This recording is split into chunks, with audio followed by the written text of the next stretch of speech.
Hi there, welcome. I'm the mom behind the mask. If you're worried about the world we're leaving to our children, well then it looks like your algorithm brought you to the right place.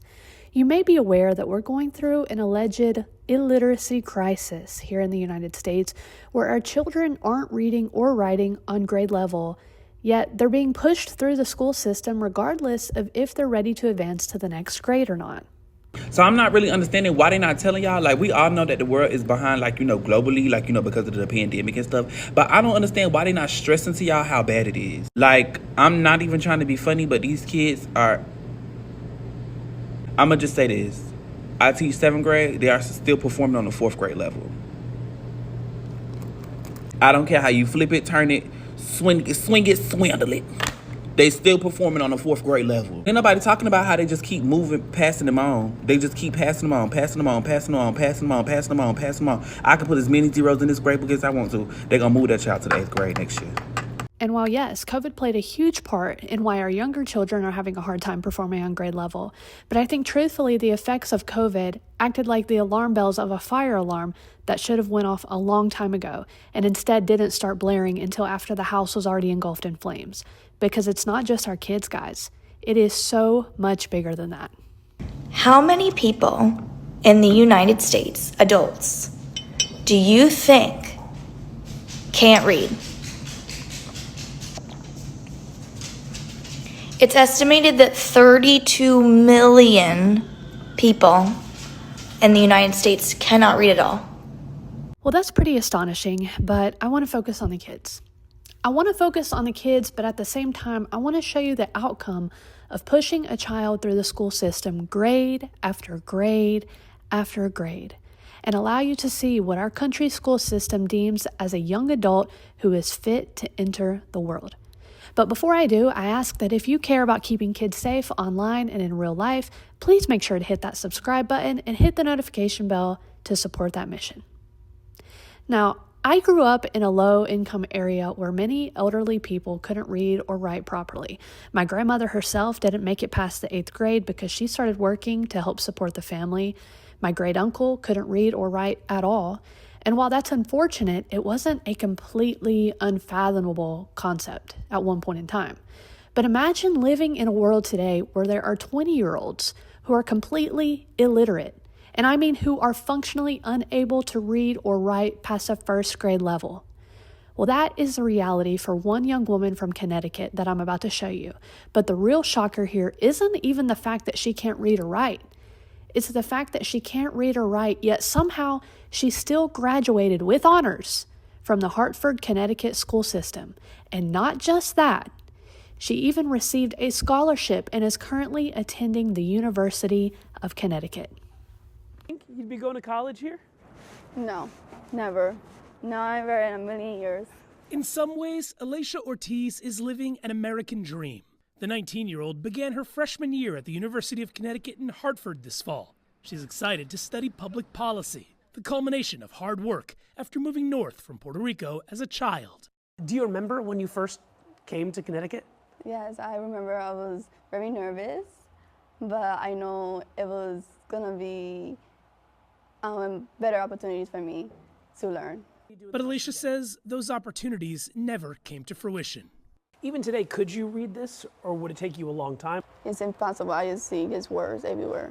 Aleysha graduated from the Hartford public school system last year, but she says today she is illiterate. She still doesn't know how to read or write. When she was in early education, They would just either tell me to stay in a corner and sleep, or just draw pictures, flowers for them. and when she was in high school, she relied on speech-to-text programs and other apps to read and write essays. So, if you had an assignment where you had to write something, you'd open up a document like this and then do what? I would go here to use the text-to-speech. It says dictate. Dictate, yep. I love pizza. This is how you would do your assignments.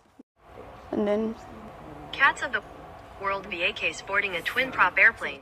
If you had to read something, that's how you do it. She said her mother, who does not speak English well, tried to get answers. she advocated so much. She went to the school. The principal will promise her that they will do better. And sometimes there will be people from the district or the directors promising her that they would do better. Now, Aleysha is suing the Hartford Board of Education and the city for negligence.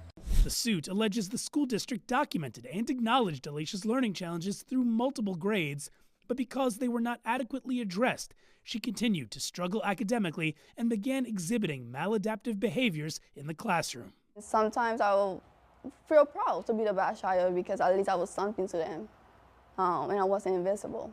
While the city of Hartford and an educator named in the suit declined to comment when contacted by CNN, in a statement, Hartford Public Schools wrote, "While Hartford Public Schools cannot comment on pending litigation, we remain deeply committed to meeting the full range of needs our students bring with them when they enter our schools and helping them reach their full potential."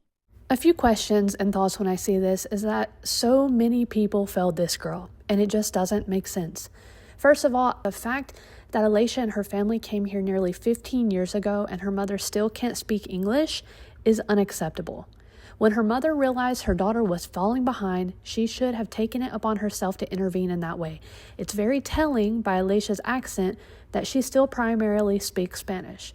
And while that's completely fine to have Spanish be the primary language spoken at home, she can't read or write.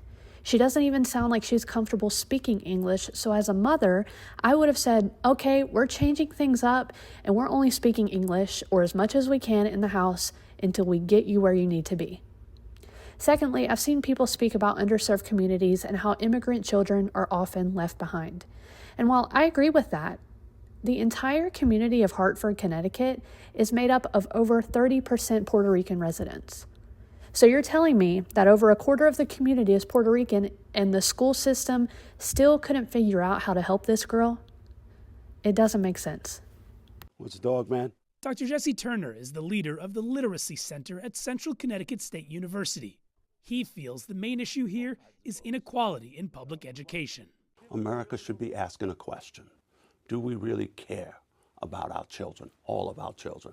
And I would argue that maybe we don't. A 2019 report from EdBuild, which promotes equity in public schools, found that majority non-white school districts get $23 billion less than districts that serve mostly white students. Minority enrollment in Hartford's public schools is at about 90%.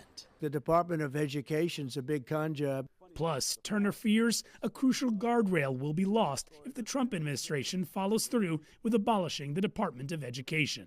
Well, Aleysha says she got the short end of the stick when it came to her education, claiming she has dyslexia, ADHD, and speech impediments, all documentation she came here with to the United States. She says the Hartford County school system should have been able to help her navigate these issues, and instead she was pushed to the side and labeled as a problem. So she's suing them.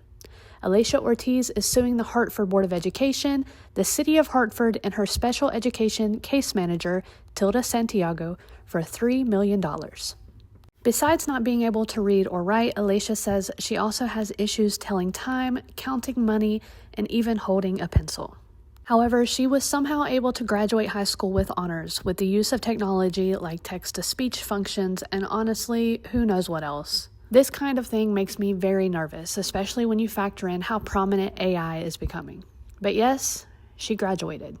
And somehow she was awarded a scholarship and now attends the University of Connecticut.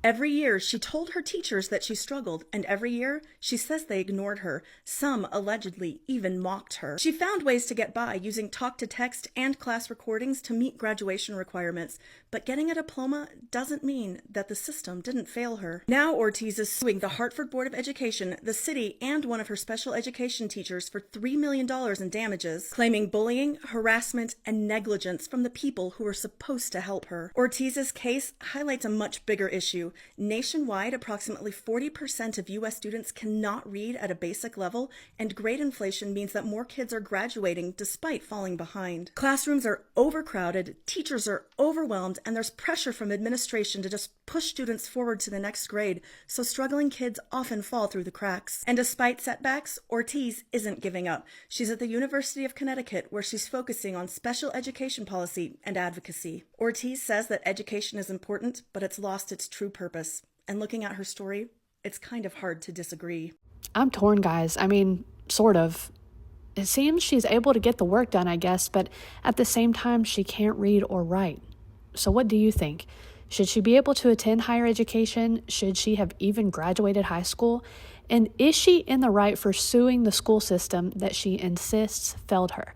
And also, what role does her mother or her parents play in all this? Because I feel like they failed her too. This is scary, guys. We have a literacy crisis in this country. Students being pushed through the system even though they aren't meeting requirements, and ultimately being let into higher education and the workforce without the proper skills to navigate it. We've seen how the use of ChatGPT is becoming an issue in schools, and I fear it's only going to get worse. And then we're going to have kids like this, kids who can't read or write, who will be able to hide it much easier with the use of AI, text-to-speech, and things like Grammarly.